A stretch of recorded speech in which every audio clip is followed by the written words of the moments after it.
Supreme court के आईनी bench में फौजी अदालतों के केस की समाअत कल तक मुलतवी। जस्टिस जमाल मंदोखेल ने रिमार्क्स देते हुए कहा, आइन का आर्टिकल 38 अफवाज के डिसिप्लिन और कारकर्दगी के हवाले से है। क्या फौजदारी मामले को आर्टिकल 38 में शामिल किया जा सकता है? आइन में सिविलियंस का नहीं, पाकिस्तान के शहरियों का जिक्र है। इसी पर बात करेंगे। हसीब मलिक हमारे साथ मौजूद हैं। हसीब, समाअत का हवाल बताइएगा, दोनों के दरमियान क्या मुकालमा रहा? देखिए, ये फ़ौजी अदालतों में सिविलियंस के ट्रायल के फैसले के ख़िलाफ़ इंट्रा कोर्ट अपीलें थीं, जिसके ऊपर आज ये समाअत हुई है। समाअत जो है आइनी बेंच के सरबराह जस्टिस अमीनुद्दीन खान की सरबराही में 7 रुकनी बेंच ने की। समाअत के आगाज़ में अदालत ने दीगर तमाम जो केसेस थे वो डीलिस्ट कर दिए थे। ख्वाजा हारिस जो कि वजारत दिफा के वकील थे वो रोस्ट्रम पर आए और उनकी जानिब से दलाइल का आगाज़ किया गया। दलाइल कल भी ख्वाजा हारिस की जानिब से जारी रखे जाएंगे और उनकी तरफ से आज बताया गया अदालत को कि मुमकिन तौर पर कल उनकी जानिब से दलाइल मुकम्मल कर लिए जाएंगे। दलाइल के आगाज़ पे उनकी तरफ से बेसिक जो सवाल उठाया गया था, पॉइंट उठाया गया था, वो ये था कि सुप्रीम कोर्ट माजी में ये फैसला कर चुकी है कि फ़ौज के मातहत जो सिविलियंस हैं उनका ट्रायल जो है वो हो सकता है, उनका कोर्ट मार्शल हो सकता है। जिसके बाद अदालत की तरफ से ये इस्तफसार किया गया था कि ये दरख्वास्त किसकी तरफ से दायर की गई है, जिसके ऊपर ख्वाजा हारिस की जानिब से अदालत को बताया गया कि वजारत दिफा की जानिब से ये दरख्वास्त दायर की गई थी। जिसके बाद जस्टिस जमाल खान मंदोखेल की तरफ से ये इस्तफसार किया गया था कि फ़ौज एक एग्जेक्टिव इदारा है, तो वो कैसे जो है ख़ुद फरीक होने के बावजूद वो कैसे जो है जज के तौर पे उस कोई भी केस जो है वो सुन सकता है। जिसके बाद ख्वाजा हारिस की जानिब से ये बताया गया कि इससे मुताल्लिक़ कोई फ़ोरम मौजूद नहीं है, जिसके ऊपर जस्टिस जमाल खान मंदोखेल की तरफ से बताया गया कि इंसदात दहशतगर्दी अदालत जो है वो फ़ोरम मौजूद है। अदालत ने केस की जो समाअत है वो कल तक मुलतवी की है और बाकायदा तौर पर जस्टिस जमाल खान मंदोखेल की जानिब से ख्वाजा हारिस से एक बाकायदा तौर पे एक वैलिड जो पॉइंट था वो भी उठाया गया, सवाल उठाया गया उनकी तरफ से। हसीब मलिक, आप हमें आगाह कर रहे थे। तिब्बत और नेपाल में शदीद ज़लज़ला, हलाकतों की तादाद 53 हो गई, मुतादिद ज़ख्मी। ज़लज़ले से मुतादिद इमारतें ज़मींबोस हो गई, जबकि भारत के मुख्तलिफ इलाकों में भी ज़लज़ले के झटके महसूस किए गए। रेक्टर स्केल पर ज़लज़ले की शिद्दत 7.1 रिकॉर्ड की गई, गहराई 10 किलोमीटर रिकॉर्ड की गई है। तो तिब्बत और नेपाल में शदीद ज़लज़ला, हलाकतों की तादाद 53 हो चुकी है, मुतादिद ज़ख्मी हुए हैं। ज़लज़ले से मुतादिद इमारतें ज़मींबोस हो चुकी हैं। आगे बढ़ते हैं। तरक्याती मंसूबों में मुबैना करप्शन केस, एहतसाब अदालत लाहौर ने चौधरी परवेज इलाही पर फर्द जुर्म आयद कर दी है। परवेज इलाही ने सेहत जुर्म से इनकार कर दिया। अदालत ने आइंदा समाअत पर गवाहों को तलब कर लिया है। एहतसाब अदालत के जज जुबैर शहजाद क्यानी ने रेफरेंस पर समाअत की। तरक्याती मंसूबों में मुबैना करप्शन, एहतसाब अदालत लाहौर ने चौधरी परवेज इलाही पर फर्द जुर्म आयद कर दी है। वज़ीर-ए-आज़म शहबाज शरीफ की ज़ेर सदारत वफाकी काबीना का इजलास, मुल्क की मजमूई अमन व अमान और मौशी सूरत हाल का जायजा। वज़ारत इंफॉर्मेशन टेक्नोलॉजी के हुक्काम और वज़ीर ममलिकत की ई ऑफिस से मुताल्लिक़ काबीना को ब्रीफिंग, मुख्तलिफ डिवीजन्स की ऑफिस में मुंतकली और कारकर्दगी पर हुक्काम को ब्रीफिंग। यासिर मलिक हमारे साथ मौजूद हैं। यासिर, इस इजलास का हवाल बताइएगा, क्या फैसले हुए? देखिए, वज़ीर आज़म शहबाज शरीफ की ज़ेर सदारत वफाकी काबीना का इजलास जो है वो इस वक्त जारी है और काबीना मुल्क की मजमूई अमन व अमान और मुआशी सूरत हाल का जायजा ले रही है और इसके साथ साथ ईसीसी और दीगर काबीना कमेटियों के जो फैसले हैं उनकी आज तौसीक की जाएगी। एक तो वजारत इंफॉर्मेशन टेक्नोलॉजी की जो हुकाम है और वजीर मुमलिकत की ई ऑफिस से मुतल्लिक काबीना को ब्रीफिंग जो है वो इस वक्त जारी है और मुख्तलिफ डिवीजन की ई ऑफिस पर मुंतकिली और कारकर्दगी पर हुकाम को ब्रीफिंग दी जाएगी। वज़ीर आज़म ने मुतलका डिवीजन को जल्द अज जल्द ई ऑफिस पर मुंतकिल होने की सख्ती से हदायत जो है वो जारी कर दी है।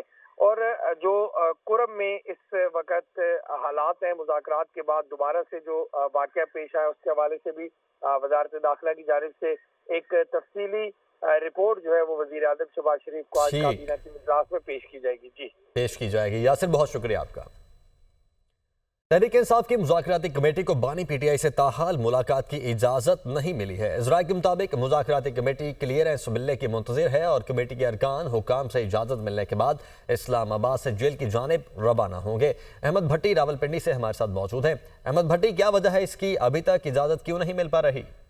जी, बानी पीटीआई की जानब से 7 अफराद पर मुश्तमिल मुलाकाती कमेटी की एक दरख्वास्त गुज़श्ता रोज़ अडयाला जेल इंतजामिया को दी गई थी, जिस पर उसे पहले से तयशुदा तरीक़ाकार के मुताबिक एडवोकेट जनरल को भिजवा दिया गया था, लेकिन अभी तक इजाजतनामा अडाला जेल में मौसूल नहीं हुआ और ना ही मुज़ाकराती कमेटी को इस हवाले से आगाह किया गया है। अभी तक अडाला जेल के बाहर किसी किस्म की कोई सरगर्मी नहीं है और मुज़ाकराती कमेटी के ज़राए ने बताया कि जैसे ही इजाज़त मिलती है और क्लियरेंस मिलती है तो कमेटी इस्लामाबाद से रवाना हो जाएगी और आज आकर बानी पीटीआई से मुलाकात करेगी। आज मुलाकातों का दिन है अडाला जेल में, लेकिन बानी पीटीआई ने अपने दीगर तमाम मुलाकातें मनसूख कर दी थी और सिर्फ मुज़ाकराती कमेटी की ही मुलाकात के लिए नाम दिए थे, लेकिन अभी तक ये क्लियरेंस नहीं मिली और अभी मुलाकात के लिए कोई और शख्सियत भी यहाँ नहीं पहुंची। ठीक है, कोई और शख्सियत भी यहाँ पर नहीं पहुंची। अहमद, बहुत शुक्रिया आपका। उधर वज़ीर आला मरियम नवाज की ज़ेर सदारत पंजाब एपेक्स कमेटी का इजलास शुरू हो चुका है। पंजाब में अमन-ओ-अमान की सूरत हाल का जायजा लिया जा रहा है। एपेक्स कमेटी इजलास में सिविल और अस्करी हुकाम शरीक हैं। हसन रजा, ब्यूरो चीफ लाहौर, हमारे साथ मौजूद हैं। हसन, बताएगा किन अहम इशूज़ पर बात होगी? देखिए, इस पंजाब की सूबाई एपेक्स कमेटी के इजलास के 6 एजेंडे शामिल किए गए हैं, जिसमें पहला जो है पंजाब की मजमूई सिक्योरिटी के जो है अमन-ओ-अमान की सूरत हाल का जायज़ा लेने के हवाले से जो है वो सेक्रेटरी दाखिला पंजाब के अपने टाइम नूर अमीन मैगल ब्रीफिंग देंगे और इस इजलास में जो है वो जो सिक्योरिटी खदशात हैं VVIP शख्सियात समेत पंजाब की दीगर अहम मकामात के हवाले से उसके हवाले से देखते हुए जो है आइंदा की हिकमत अमली तय की जाएगी। और दूसरे नंबर पर जो है चैम्पियन ट्रॉफी के हवाले से जो इकदाम होने जा रहे हैं उसके हवाले से सिक्योरिटी प्लान जो है वो मुजवजा वो सामने पेश किया जाएगा, उसके हवाले से जो है उसकी इब्तिदाई मंजूरी ली जाएगी। और तीसरे नंबर पर चाइनीज सिक्योरिटी और उनके माहिरीन के हवाले से जो गुज़िश्ता पंजाब एपेक्स कमेटी के इजलास में फैसले लिए गए थे उस पर अमल दरामद इंप्लीमेंटेशन रिपोर्ट पेश की जाएगी और आइंदा की हिकमत अमली के हवाले से सिक्योरिटी के जो है वो अहम नकात की मंजूरी दी जाएगी। और पंजाब में दहशत गर्दी के खात्मे के लिए और मजीद अमन-ओ-अमान के क़याम के लिए जो है वो कॉम्बिंग ऑपरेशन शुरू करने के हवाले से भी तजवीज़ इस इजलास में रखी जाएगी। और इसी इजलास में जो है पहली दफ़ा ये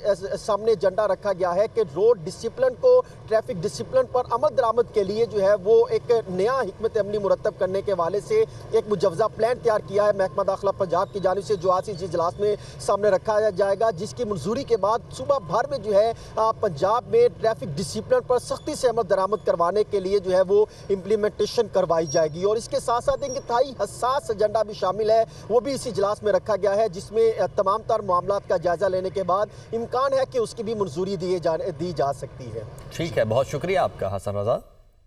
पाकिस्तान स्टॉक मार्केट में मंदी का रुझान 100 इंडेक्स में 1860 पॉइंट्स की कमी ही हुई है और 100 इंडेक्स 1,14,394 पॉइंट्स की सतह पर आ गया है। पाकिस्तान स्टॉक मार्केट में मंदी का रुझान देखा जा रहा है और इससे पहले अगर हम बात करें तो पॉजिटिविटी थी, लेकिन आज अगर बात करें पाकिस्तान स्टॉक मार्केट के स्टार्ट की तो तभी से मंदी का रुझान देखा जा रहा है। 100 इंडेक्स में 1860 पॉइंट्स की कमी देखी गई है, जिसके बाद 100 इंडेक्स 1,14,394 पॉइंट्स की सतह पर आ गया है। इसी पर बात करेंगे, हमजा गिलानी हमारे साथ मौजूद हैं। हमजा, मंदी का रुझान है, क्या वजूहात हैं? जी बिल्कुल, शदीद मंदी का रुझान है। 100 इंडेक्स 2100 पॉइंट से माइनस हो गया है, 1,14,100 की रफ्तारियत पर आ गया है। 100 इंडेक्स 1,16,000 के अर्से गिरता गिरता इस वक्त 1,14,100 पॉइंट की रफ्तारियत पर ट्रेड हो रहा है। टेक्निकल करेक्शन और प्रॉफिट टेकिंग की वजह से इंडेक्स जो है वो मुसलसल नीचे की जानिब गामजन है। मार्केट का आगाज ग्रीन जोन के साथ हुआ था, तमाम फिर हमने प्रॉफिट टेकिंग देखी और 100 इंडेक्स जो है वो तेजी के बाद फिर मंदी का शिकार हुआ और इस वक्त हम 2100 पॉइंट की मंदी देख रहे हैं। 1.80% की ये कमी देखी जा रही है और इसकी बुनियादी वजह यही है कि प्रॉफिट टेकिंग है, म्यूचुअल फंड्स और बड़े बड़े जो मालियाती इदारे उनकी जानिब से शेयर्स की फरोख्त है, फ्यूचर सेटलमेंट है, जिसकी वजह से 100 इंडेक्स इस वक्त 1,14,100 की रफ्तारियत पर आ गया है। जी ठीक है, बहुत शुक्रिया हमजा गिलानी, आप हमें आगाह कर रहे थे। चेयरमैन PCB मोहसिन नकवी से हॉकी के साबिक कौमी खिलाड़ियों शहबाज सीनियर और ख्वाजा जुनैद की मुलाकात। हॉकी के खेल के फ़रोग़ के लिए पायदार बुनियादों पर इक़दामात पर तबादला ख्याल किया गया है और चेयरमैन PCB मोहसिन नकवी की हॉकी के लिए हर मुमकिन ताउन की यकीन दहानी। शहबाज सीनियर और ख्वाजा जुनैद ने चैम्पियंस ट्रॉफी पर मोहसिन नकवी के उसूली मौक़िफ़ को सराहा। शहबाज सीनियर और ख्वाजा जुनैद ने कहा कि स्ट्रक्चर तेज़ी से आपने दुरुस्त किया है, इसी रफ्तार से हॉकी के सिस्टम को ठीक करने की ज़रूरत भी है। मोहसिन नकवी बोले कि हॉकी पाकिस्तान का कौमी खेल है और पाकिस्तानी हॉकी टीम का माजी दरख्शां तारीख से इबारत है। हॉकी की अज़मत रफ्ता की बहाली के लिए पूरा ताउन करेंगे।